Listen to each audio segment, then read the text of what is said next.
I'm good. How are you? Good. I'm so excited to be chatting with you today. How was your Me morning? too. Me too. Thank you for having me. The day's gone by so fast. I feel like every day lately is just flying. I don't know if you feel the same way, but it's like very strange. So I'm It's like, it's 3 o'clock.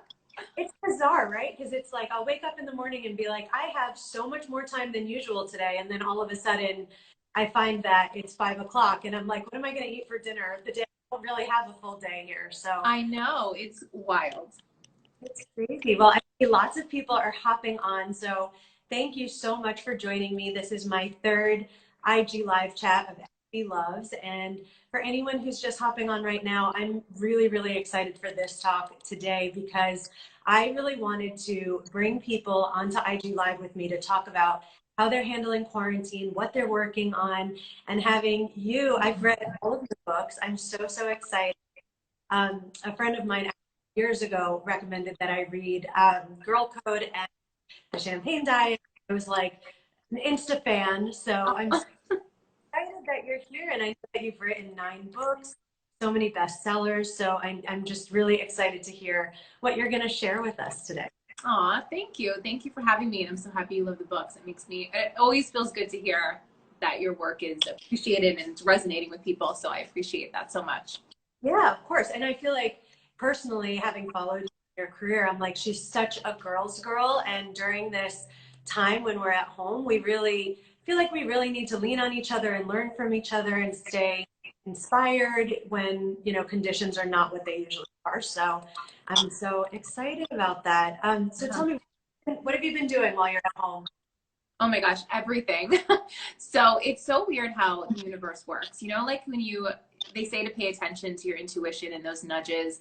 Weirdly enough, and just so everybody kind of like knows a little bit about me, I'm a life coach. I work with women entrepreneurs specifically, just on kind of raising their vibration, shifting their mindset, getting themselves into a place where they can really truly be a powerhouse. I have my books, I've got my podcast, so that's like the space that I work in.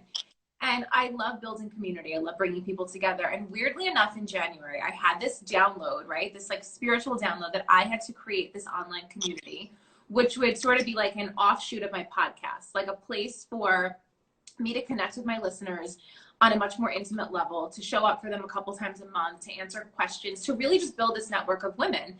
And I contacted my designer and my business manager. I was like, we got to make this happen. And within like a week, we had this community built called the Style Your Life Academy. And then quarantine happened. And I can't even tell you like how much I have personally depended on that group for my own sense of purpose, and how the girls in that group have really just continued to connect and really lean on each other right now. So it's a testament to like listening to your gut and just doing the things you want to do.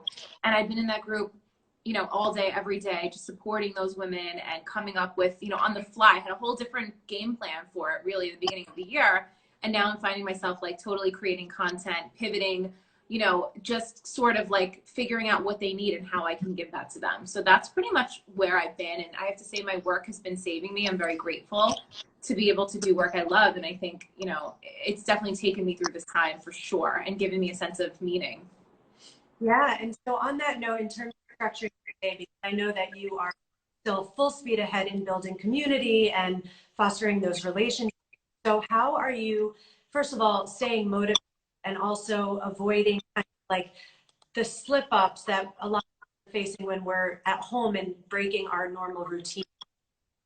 Well, I've been working from home for the past 6 years. So working from home for me has been something that's, I've developed my routine over time. So it's weird. Like this whole quarantine doesn't feel very strange for me. It actually feels kind of normal. The differences are really that I just can't be social. I can't be around the people I love, and I can't travel and that sort of thing.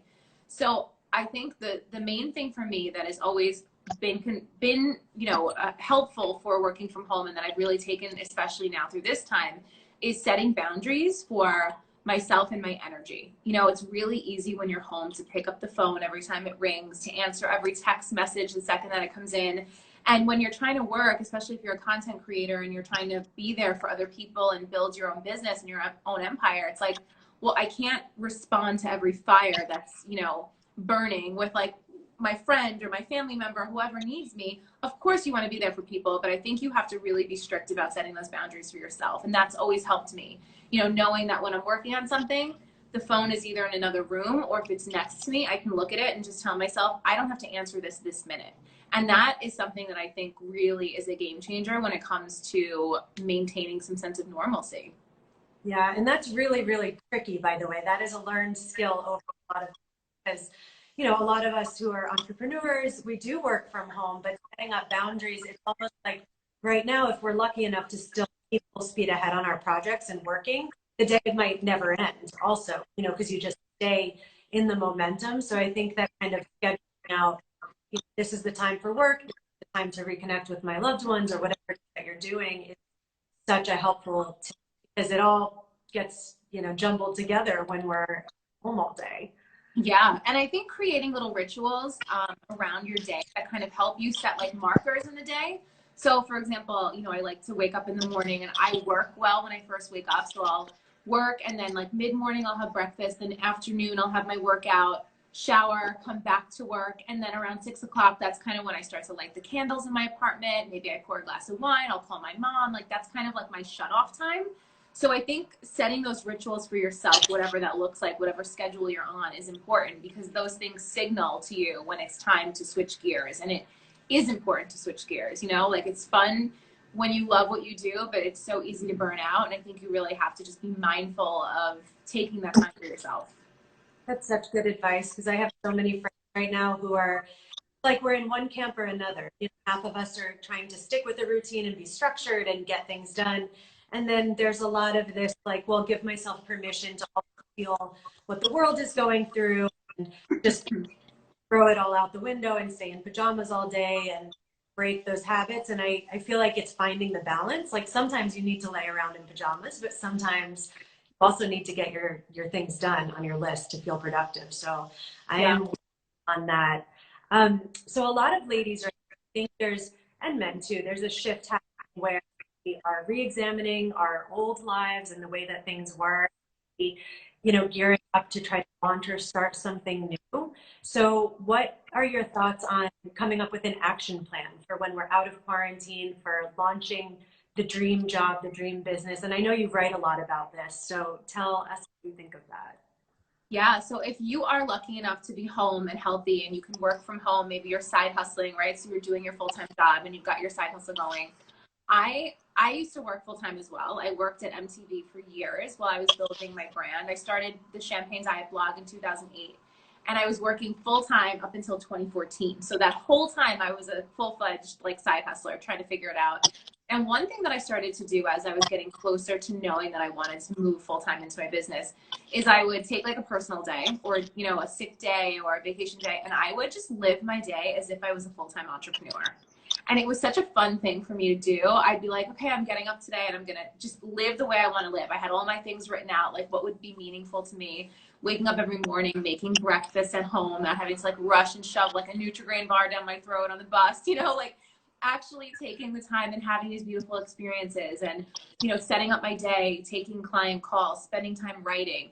So if you are home right now and you can do that, set some time aside, even if it's like half of a day, even if it's a couple of hours, you know, as you're wrapping up, and just act as if you are in that space already. And it's a funny thing when we start to just, you know, I hate the term fake it till you make it.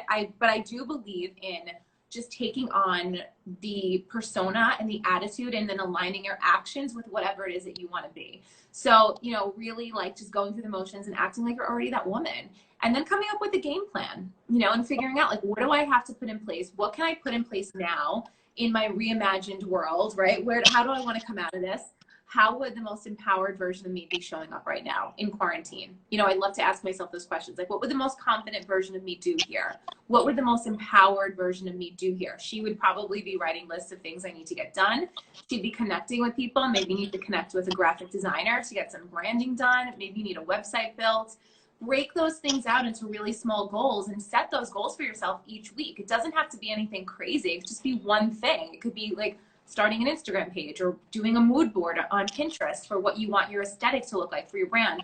But just keep the ball rolling and keep yourself in motion, because I think that action is truly the antidote for, you know, being bored, for being stagnant. You know, when you take those steps and you really, move yourself forward and you start to do things, you move out of the space of fear and anxiety. You can't be paralyzed anymore when you're in action, right? When that momentum is going.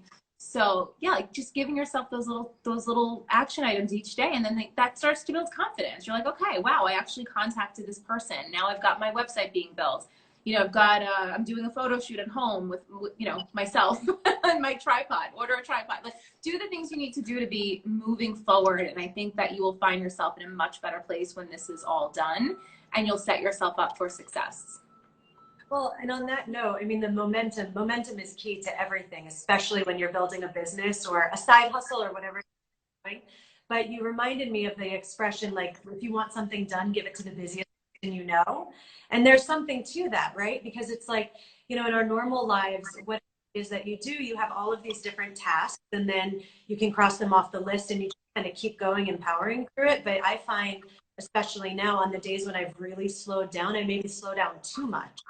I get even less done than I would if I kept the momentum going. So that's an excellent tip. I love that, especially right now when we definitely need it. Yeah. So about your new book, Like She Owns the Place, I would love for you to share with us what it's about and how it also kind of tags on to the other books. I know, so I have people from my community on here who actually recommended you to me years ago when I read Girl Code for the first time. So what I love about all of your writing is that you don't have to read them all together. If you do, it's kind of like you continue your storyline and your inspiration and your journey. So the books are great one after the other because it's that to kind of keep going with everything. So tell me this newest book. Yeah, so the newest book is actually Girl on Fire. And that's the book. Yeah. Well, Like She Owns the Place came out like 2 summers ago, so it's still technically newish, right? I put books out a lot, so nobody can ever keep up because there's always like a new book every year. But Girl on Fire is the one that I just released in November. And, interestingly enough, again, like you have these thoughts, these feelings of something you want to share and say, and then it becomes more and more relevant over time. And I think I wrote that book. So just to give everybody like a very brief background, I always knew I wanted to write a book. I was like, I'm going to be an author someday. I had my whole dream, my like Sex in the City moment, right? I thought I was going to get this book deal and have this big book party in Manhattan. And it didn't really go that way at first. And my first book, I actually did land an agent, which was a very difficult thing to do. I landed an agent. This was years ago. This was probably like 2010, 2011. And we shopped my book idea around, and my book got rejected 19 times by 19 publishers. So that's like a wake-up call, right? You're like, okay, well, what am I supposed to do here now? Like, this is not going to happen the way that I had planned, but I've got to figure something out. And around that time, Seth Godin wrote a blog post called Reject the Tyranny of Being Picked and Pick Yourself. So everybody should Google that right now, like Seth Godin, Pick Yourself blog. I read that and it completely changed my life. And it was right around the time self-publishing was getting to be more popular and more accessible to authors. And I was like, you know what? I'm just doing this on my own. I'm going to self-publish this book. And I did. And I started my self-publishing journey. And Girl Code was the 4th book that I self-published. And after that, I actually wound up, the book was so successful that Penguin Random House contacted me. They gave me a double book deal. I sold Girl Code to them so that we could get it everywhere, and it's been translated in all these languages, and I did Like She Owns the Place with them. But the funniest thing happened, the weirdest thing happened, once I got my book deal, I was at this place where I was like really unhappy and really unfulfilled. And I started to think about, sometimes we think something's going to make us feel successful. And just if this thing could just happen for me, I would feel like I made it, right? Like if I could just have this recognition from someone outside of me, it would make me feel validated in some way. And I realized that it didn't make me feel validated at all to have a book deal. In fact, I felt like I had kind of lost my independence, and I had lost that entrepreneurial spirit of like doing things on my own and having creative control and being this one woman show for the most part. I do have a small team that helps me, but like my friend Noah said something once that I thought was so smart. And he said, what happens when your dreams come true and you don't recognize them? And that was the position I found myself in. So when it came time to write my next book, Girl on Fire, I was like, I have to talk about what happened. I have to talk about how we need to just start choosing ourselves and stop waiting for permission to live the lives we want to live. And that's what I had done all along. So what happened along the way that I felt like I still needed this permission? So the book now I think is more relevant than ever because we're in a time where everything is shifting and everything is changing. And I don't think there's a better time to pursue your dreams than right now. Like, so I was reading an article on Forbes this morning. Social media engagement is up 61%. Like Yeah. people's eyeballs are online, they're on social media. So if you have something to say it. Now is the time. No one is going to choose you. No one is going to pick you. You've got to choose yourself and put yourself out there and decide to do what you want to do. So that's really in a nutshell what the book is about. And I'm just so proud of it. And I think everybody needs to read it. Even if it wasn't my book, I would be telling people to read it because it's just, I just think it's very powerful. Oh, I'm sure everyone who's on here or if they haven't already. So this is a random question that came to mind. So having written 9 books, right? What I know that like in the years of my career, I look back at things and it's like my babies, you know, the work you put out, the shoots I've styled, the clients I've worked with. So invested in every project as I know you are too. So looking at that body of work, and I'm sure you're going to keep going and keep writing, how do you kind of see all of those experiences individually, or do you just see it as one collective whole that's been the journey of this career? For all of my books, you mean? It's interesting. They all kind of represent a moment in time for me, but they're also so intertwined because, like you said, it's my story. You know, like they're not memoirs, but I do share my personal story. They're personal development books, so there's always a lesson kind of woven through each one. And it's funny because a couple of years ago, I actually went in to record the audiobook version of my first 3 books, and it was so funny, like recording them all these years later and just hearing the stories again and hearing the way that I wrote, you know, and I look at them all very fondly, but I see growth, like kind of, you know, going like each year and each book, there's a new story to tell, and I can see where I'm growing and I can see where things have changed and where I've evolved. So it's kind of fun. That's why I think like I tell every woman, like everybody has a book in her. And if you can write one, I think it's like a really beautiful gift that you can give yourself because it's really documenting that moment in time and it's leaving a legacy and it's sharing what you've gone through with the world so that somebody else can feel a little bit less alone in whatever they're going through. That's so amazing. I love that so much. You know what? Everyone's at home right now, so this is a perfect time to start writing and put a pen on paper or get your laptop out, whatever, and get. Yeah. I did see a question come in. Is Girl on Fire on audio? Not yet. I'm working on it actually from home. I was actually supposed to go into the studio the week that everything shut down in New York. I had studio time scheduled March 18th to go and record. That obviously didn't happen. But I live in Manhattan and it's weird. Like I always wanted to record it at home to do my podcast here, but it was always too noisy. And now there's like no sirens, no traffic. So it's the perfect time for me to do that. So I'm in the process of recording it. That's one bright side. Yeah. So switching gears a little bit. So I've seen following your Instagram that you are eating Chinese breakfast all in front of you, beautifully styled every morning, and thinking about both how we live and the clothes that we live in, because that's my industry is dressing people. So how do you feel like the way that you put yourself together every day, getting dressed versus not getting dressed, how does that play into what you write about, what you live and breathe, and just branding in general? Yeah, that's a great question. You know, I am a believer in just making everything around me beautiful and pretty and girly and glam. That just makes me feel good. And I think no matter what your aesthetic is, you should really strive to kind of fill your life and your world with those things, right? Your personal brand. Whether or not you're in business, we all have a personal brand. And mine really is about just living like this luxurious, indulgent life. And it doesn't have to be expensive. You can totally do it on a budget. But part of that is getting dressed, putting on some makeup every day, like making your home look beautiful. And I notice a huge difference in my productivity when I stay in the sweats and the pajamas and I don't put the bra on or whatever I'm doing, you know, versus the days that I do and I show up in a cute outfit. Major difference in my productivity level. I do think that it's important to take the time, especially for like a meal, to sit down. And I don't do this all the time. I would be lying if I said I had this like elaborate table setting for every single meal. There are times I'm sitting in, like just before this, I had lunch in front of the keyboard. But I try to at least once a day, whether it's breakfast or something, like light a candle. I love vintage china. I get all these beautiful plates on Etsy, like really pretty floral vintage plates. And it just totally like elevates the everyday. I'm a big believer in elevating the everyday. I don't know if you could see, I have like pink light bulbs in my apartment in the background. I leave them on. Like it just puts you in a vibe.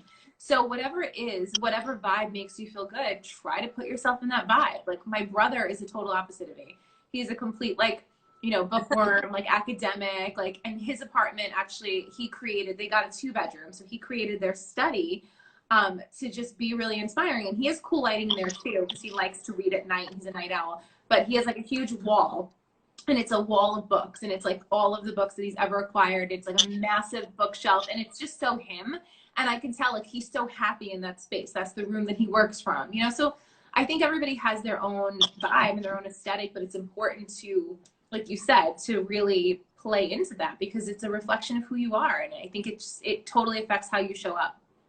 Yeah. Do you have any specific like favorite fashion memories? Like right now, I feel like it's a very nostalgic time for our closets, because it's, you know, we open them and it's like, even if we're getting dressed every day, we're probably not wearing the bulk of exciting stuff that we save for out or fun dinners or things like that. So are there any like amazing fashion memories you have of like, oh, I was wearing this and this happened, or I met this person, anything like that? Yeah. Oh my, I love that question. I actually, the other day, I opened my closet door and I was like talking to my clothes. I was like, hi guys, I'll see you soon. I miss you.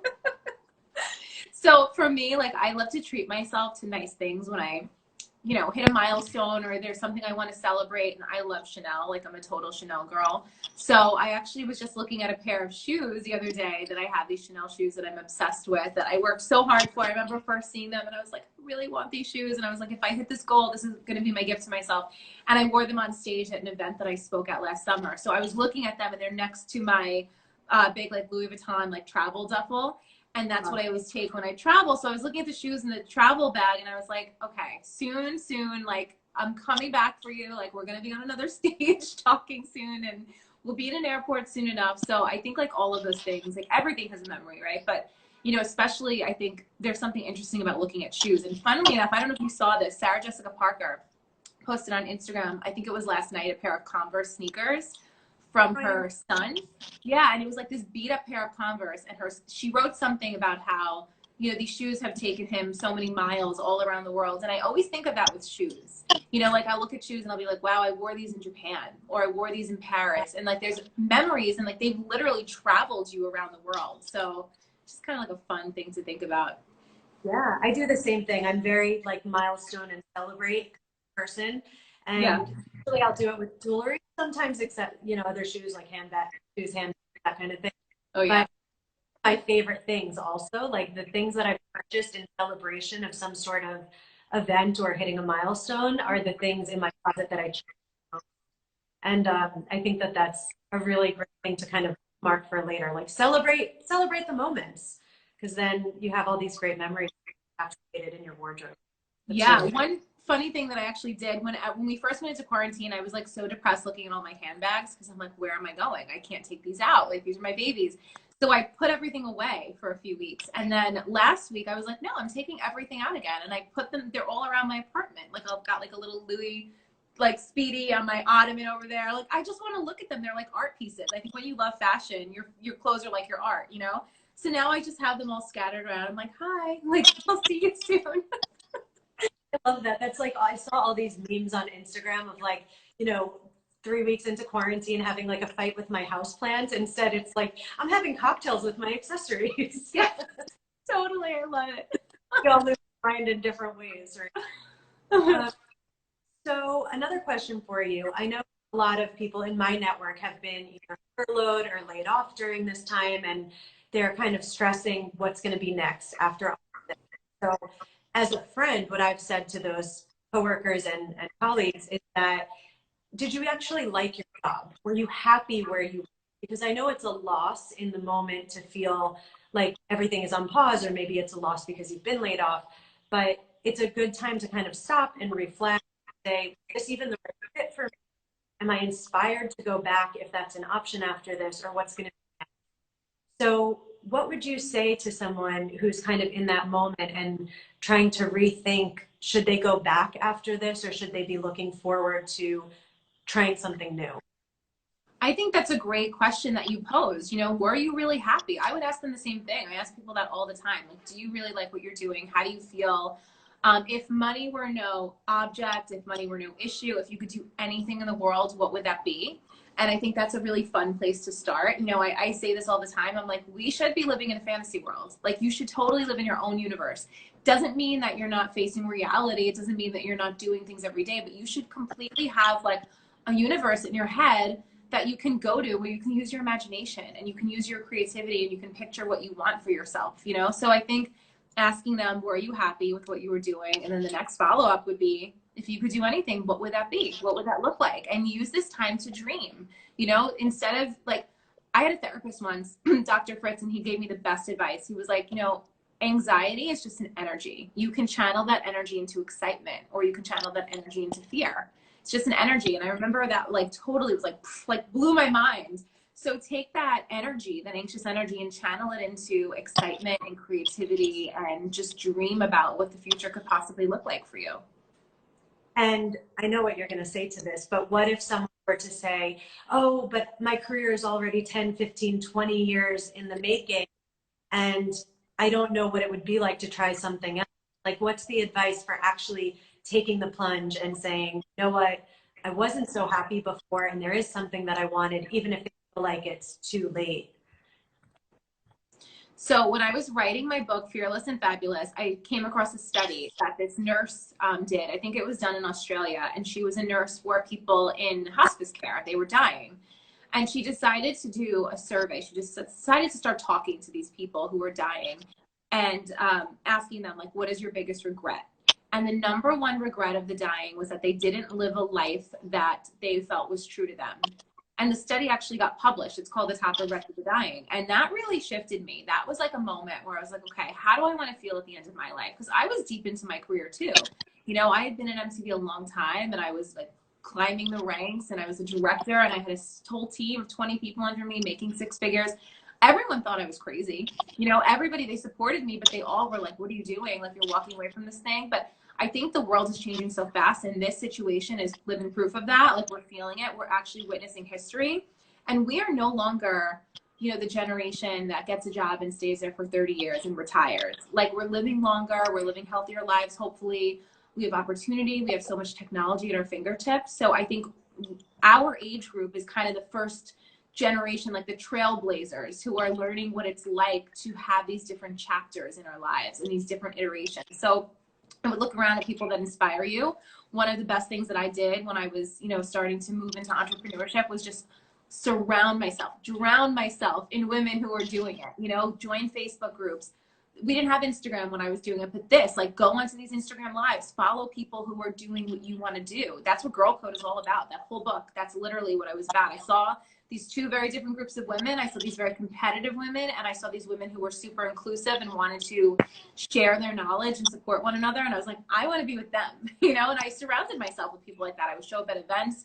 So, you know, you could really look at many different ways of living, but I think if you pay attention to the way of living that really excites you, you will follow suit. You'll start to make those choices and take those steps and move towards that better life.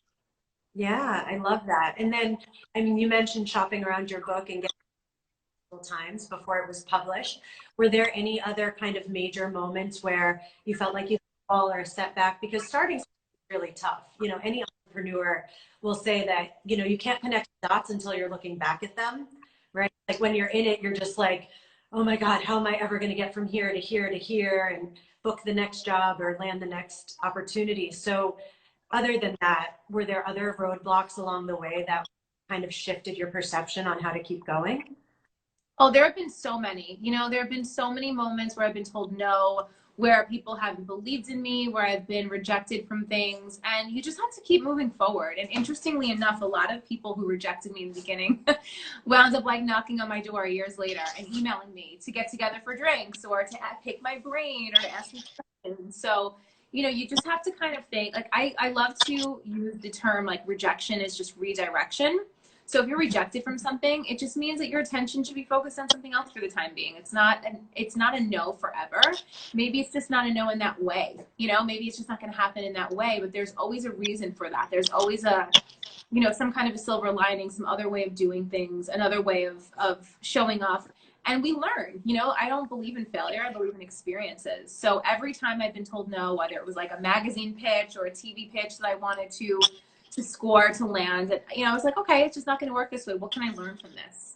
You know, what can I do better the next time around? How can I tighten up that pitch? How can I grow a thicker skin? Like, whatever it is, it's just always, you know, there's always been something I can take away from it. Yeah, I love that. I mean, looking back and drawing those connections and seeing that. Like the door wasn't necessarily slammed in your face. You just had to choose a new door. Yeah. That's definitely a positive way to kind of reframe all of those moments. So what I've been making a little bit of a bucket list, a post-quarantine bucket, because I've been working from home also, but it's different now, you know, I don't get to be out as much as usual. And Yeah. so I'll think of something as small as like have a glass of champagne with a girlfriend to something as large as like travel to Italy for a month. And I'm just writing them down because I want to look back at this time and start crossing things off that list, enjoying it. What's on your list? I love this question. So I have wanted to open up a boutique for the longest time. I actually had a storefront when I lived in Brooklyn, but the idea for it wasn't fully fleshed out. I didn't know. I was kind of using it as a creative space, but it was way out and deep in Brooklyn and Bay Ridge, and it wasn't the right location. And since then, I've moved to Manhattan. I live in the East Village. So having a space, when I say boutique, I kind of mean it's sort of this like concept space that I have in mind that I've always wanted to create, kind of like the Champagne Diet headquarters showroom, right? I have a lot of aspects of my brand. Part of that is my own apparel line. I design apparel. I have a vintage line, like I curate, you know, luxury designer vintage jewelry. So I really, really, really want to eventually have a space that I can rent where I can have people come in, set up appointments with them, show them my apparel, do book signings, use that as a place to continue to build my community in person, do little events. So that's been something I'm working on. As a matter of fact, you're going to laugh. This is so funny. I was out the other day and I had my mask on and I was just taking a walk and I saw one of the storefronts. Sorry, my dog is barking. I saw one of the storefronts that I really like have had my eye on, and a guy came outside with his mask on and 6 feet apart. We started talking and turned out that he was the landlord. And I was asking him like what the rent was for the space, and we were like negotiating back and forth. And I took his phone number down. And I'm like, only I would like be like trying to like negotiate real estate in quarantine. But it was just funny. But that's something for sure that I really now more than ever want to make happen. That would be so cool. And I know you're a big vintage collector. So would we see some amazing vintage curation there? Totally, totally. So that kind of answers my next question for you is what can we expect over the next few years? But I know that we're going to be hanging out at your store. Yes. So with that, so it's going from being an author, obviously, into a store owner, surely you would be scaling up, right? Having more people on your team. How do you find the process of kind of growing when you have a brand that is so personal? Because I know this is something I've struggled with, and I'm sure if I have that many people have, where you want to grow, you want to expand, you want to trust people to kind of represent what you've built in the right way. So how do you approach finding the right people and making sure that you're not a control freak, kind of maintain the control of your baby? Yeah, it's really challenging. I mean, up until last year, I didn't even have any sort of like virtual assistant help or, you know, anybody helping me with anything outside of like graphic design and like podcast editing. So I actually wound up finding Jennifer, who's my OBM now, my online business manager. She's incredible. And I found her through one of my former clients turned friends, Jamie. And she recommended her to me. And I think word of mouth is one of the best ways to connect with people, which is why I think your reputation is so important. And just continuing to build good relationships with people, because she obviously built a great relationship with Jamie and she told me about her. So, you know, I had to surrender when it came to bringing her on. And it was really difficult for me. And I am a control freak, but I think, you know, giving her things, I've got a little puppy in the, Oh, so cute. He's barking like crazy. I had to grab him. Giving her things to help me with that felt comfortable for me to give her, and then letting her also take over slowly, like start to kind of take the reins on certain projects. That was an interesting process for me, but I realized quickly how much more I was getting done with help. So I think when it comes to being a control freak, it's like, yeah, of course we want to control everything that we're doing, but we're only ever going to grow so much if we try to do it all ourselves. Yeah, and I think there's also something to, once you have the right trusted people on your team, you actually can give more to your personal life and to your friendships, because you can maybe step away once you know that things will run without you being there 24/7, right? Yeah, and also like knowing that I'm employing another woman, that makes me so happy. You know, like my graphic designer is a woman, my OBM is a woman. Like just knowing that I'm giving other women jobs, especially now in this crazy time, just makes me feel so good. That's so amazing. Do you have interns too? I don't have any interns. I've been meaning to find an intern, but it has to be the right fit. And I think it would be more project based. And I would like to have somebody in person. So once we can actually not be socially distant, I think I'd be looking for somebody in New York. Yeah, for sure. For sure. Yeah. So anyone on here, take note of that. Yes. Other than the store, the podcast, the books, what else is sort of on the, 5, 10, 15-year Champagne diet plan?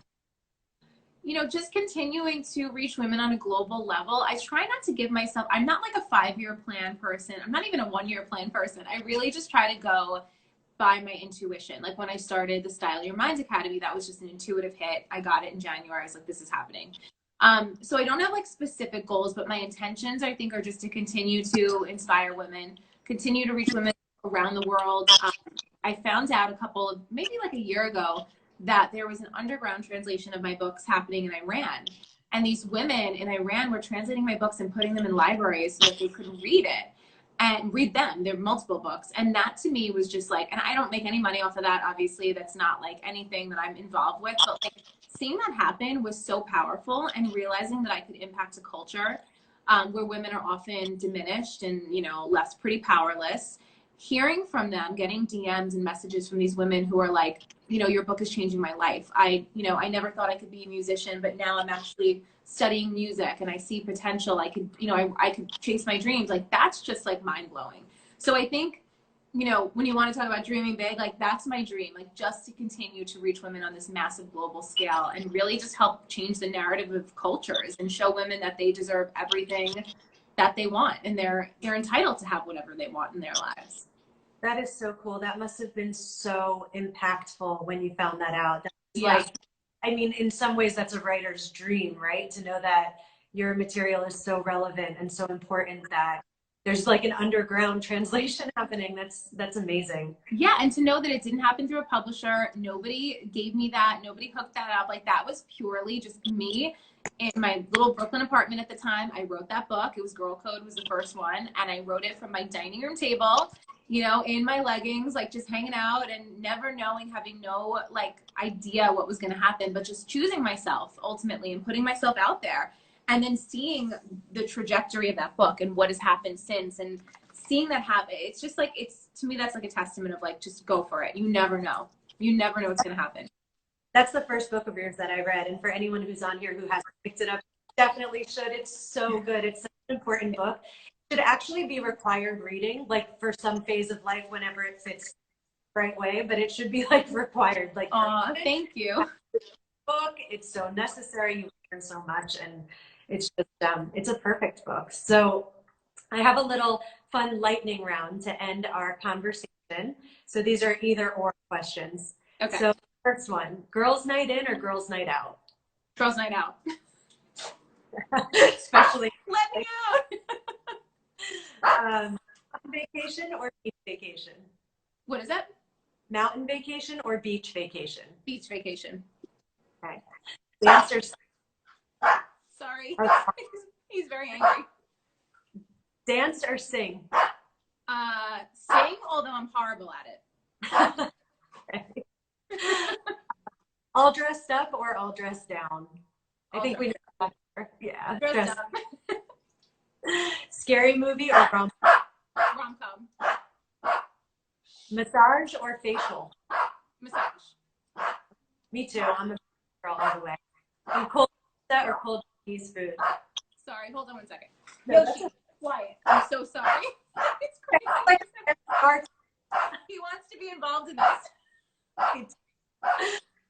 Cold pizza or cold Chinese? Cold Chinese food. Are you getting a lot of takeout in New York, by the way? Oh my God, so much takeout. I've been like trying to support all my local businesses as best I can. So yeah. And my last and final question is, I have to ask, what's your favorite champagne? Oh my gosh, Dom Perignon 2008.